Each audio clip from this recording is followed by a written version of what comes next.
guys, so I thought I'd do a little first impressions because I've been asked about it. The Cosrx came out with a new vitamin C serum. This is their, from what I know of, third incarnation of the vitamin C serum. The first one they had was awesome. What do they call it? The Triple C Liquid Lightening Serum. It was awesome. I haven't repurchased it. Then they discontinued that. I think it was like a combo with like Socoglam, like a collaboration.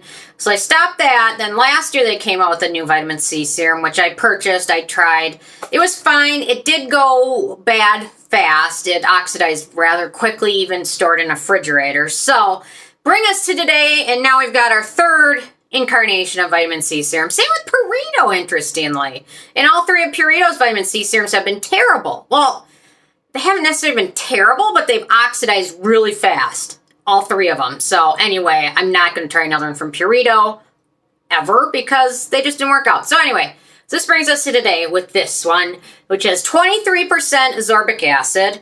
Let me do a pH test. I've been testing this out for a few days now. It's obviously first impressions. I haven't had like a full month to test it out, but anyway, let me do a quick pH test because, as we know, they use L-ascorbic acid, which is better at a pH lower than like 4-ish. So, okay, got the strip, got the bottle.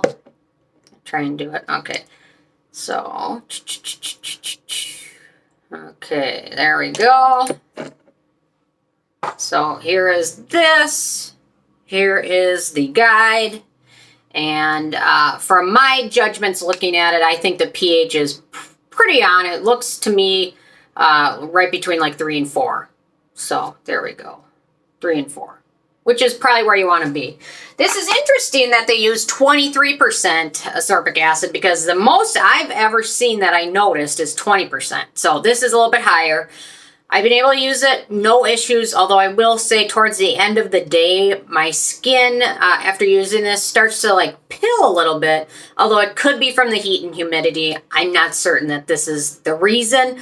Otherwise, this worked well underneath the moisturizers I've tested with. I'll do a little swatch. I will say the color is golden.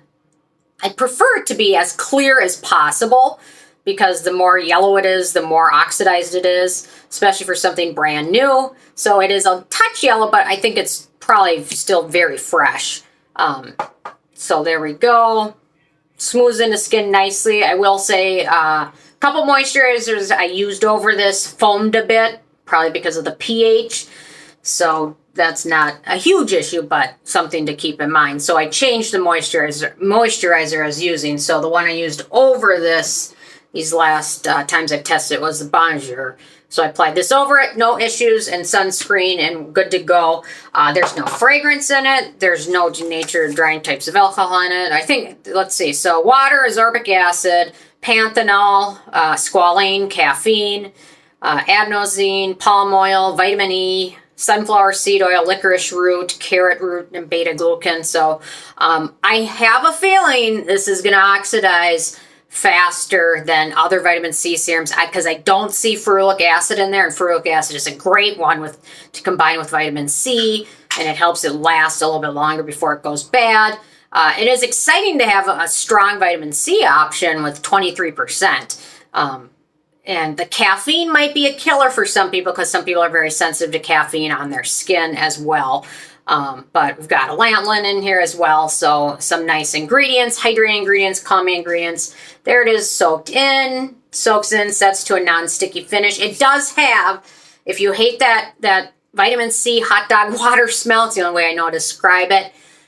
This has that scent very strong when you put it on, although it dissipates almost immediately. So you put it on, you can smell that smell, it's strong, and then it goes away fast. So not a huge issue, but just that initial application of it might be enough for some people to annoy them. The nice thing came with a little cap on it, so then you got the little pipette, you put it in, and they do mention in the packaging to store it in the refrigerator. That's a great place. If you pick this up, keep it in your fridge.